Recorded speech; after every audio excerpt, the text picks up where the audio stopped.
Hello everyone, welcome to YouTube channel MS Chem Insights by Dr. Aksa Habib. Today I am going to discuss the next part of homogeneous catalysis, that is hydroformylation. Hydroformylation or oxo process was introduced by Otto Wellen in 1938, and it is considered the oldest homogeneous catalytic process which is in commercial use. In this process, the terminal alkenes are basically converted into aldehydes by the addition of hydrogen and formyl group. This process usually involves a cobalt-containing catalyst, which keeps on alternating between 18 and 16 electron species. The 18 electron species usually reacts to formally reduce its electron count by 2 by ligand dissociation process, 1 to insertion of coordinated alkene, alkyl or carbon monoxide migration, and reductive elimination. On the other hand, 16 electron species can increase its electron count by 2 by either coordination of alkene or carbon monoxide or oxidative addition. Before discussing the mechanism of hydroformylation, I would like to discuss the mechanism of insertion reactions, which I have explained in my previous lecture. The insertion reactions may take place by any of the following proposed mechanisms. According to mechanism 1, the incoming ligand or carbon monoxide usually inserts between metal and the alkyl group, which is already present in the organometallic compounds by direct insertion process, and thus the incoming carbon monoxide becomes the part of new acyl group. This is acyl group. According to mechanism 2, before the incoming ligand or group is inserted, there may be a migration of already present group, that is carbon monoxide, between metal and alkyl group, and this carbon monoxide becomes the part of acyl group. Now a vacancy is created for the new carbon monoxide or ligand to be inserted over here, and thus the incoming carbon monoxide does not become the part of acyl group, rather it is cis to the acyl group.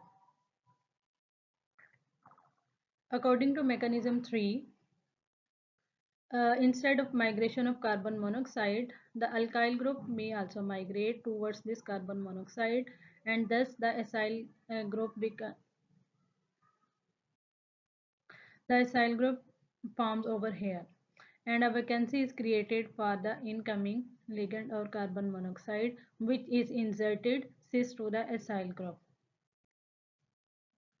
So in order to evaluate the exact mechanism of insertion, usually the carbon of incoming carbon monoxide is labeled with the C13 isotope of carbon, and according to labeling procedure, the direct insertion of carbon monoxide is ruled out because carbon monoxide does not become the part of acyl group, and the mechanism 2 and mechanism 3 are compatible with the experimental results, and there is 50% chance of either carbon monoxide migration and alkyl migration.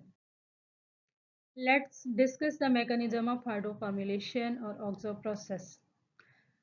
This process involves the reaction of terminal alkenes with carbon monoxide and hydrogen in the presence of cobalt-containing organometallic complex at high temperature and pressure to form an aldehyde containing oxo group, which gives its name, that is oxo process.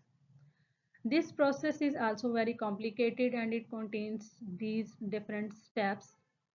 In the first step, the cobalt-containing complex undergoes ligand dissociation by the removal of one of its carbon monoxide in order to create a space for the incoming uh, reactants.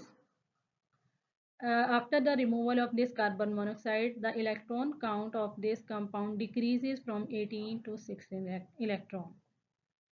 After the ligand dissociation, the incoming alkene will be coordinated to the metal like this, and it provides its pi electron to this metal, thus increasing its electron count from 16 to 18 electron. In the third step, after the coordination of alkene, this alkene will be inserted by 1,2 insertion mechanism between metal and its hydrogen, and as a result of this insertion, the electron count of metal again decreases because now this alkene does not provide its pi electron to the metal, and moreover its hydrogen has been shifted to the alkene.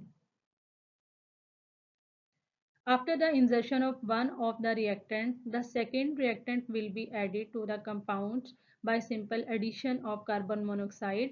As you can see, the carbon monoxide number increases from 3 to 4, and the electron count will also be increased from 16 to 18 electron. In all of these steps, you can see that only electron count increases and decreases while the oxidation state of metal remains constant because there is no addition of or removal of anionic ligands in all of these steps. So after the addition of second reactant, one of the carbon monoxide will be migrated between this metal and this alkyl group by carbonyl migration, which I have already discussed. So after the migration of carbon monoxide, a vacancy is created on this metal for the addition of third reactant, that is hydrogen. This hydrogen will be added by oxidative addition process and thus results in increase in electron count of metal from 16 to 18, as well as its oxidation state will also be increased by 2 degrees, that is plus 2. The final step is reductive elimination, which involves the breakdown of the bond between carbon monoxide and metal, and also the breakdown of bond between metal and hydrogen, which shifts towards this carbon monoxide and results in the formation of desired product, that is aldehyde, which contains oxo group. And the catalyst is regenerated with one less carbon monoxide, thus it can be reused in the second step for the formation of another aldehyde group. This was all about the hydroformylation or oxo process, and for more help you can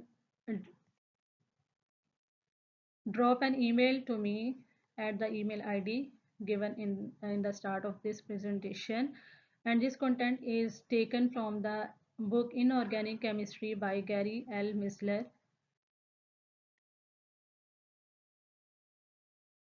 Thank you very much for your attention.